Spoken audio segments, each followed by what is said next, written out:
Good morning সকলকে। Happy Mahalaya. আজকে হচ্ছে মহালয়ের দিন আর নিয়ে বসেছি লুচি তরকারি বোঁদে। মহালয়ের দিন না এরকম লুচি তরকারি খেতে খুব ভালো লাগে, তো আজকে সকাল সকাল মা বানিয়ে ফেলেছিল। এরপর সকালবেলায় গেলাম ছাদে গিয়ে দেখলাম বিভিন্ন রকমের টাইম ফুল ফুটেছে। তো টাইম ফুলের মধ্যে না এই কালারটা আমার সব থেকে বেশি পছন্দের।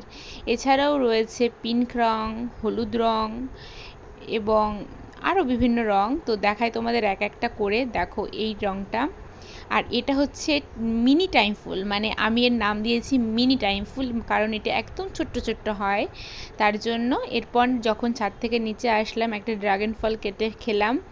এরপর কিছুক্ষণ পর খেলাম কফি। তো মহালয়ের দিনটা এইভাবেই কাটালাম।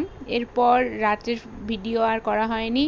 তো রাত্রে হয়েছিল চিকেন। তো শুভ মহালয় সবাইকে।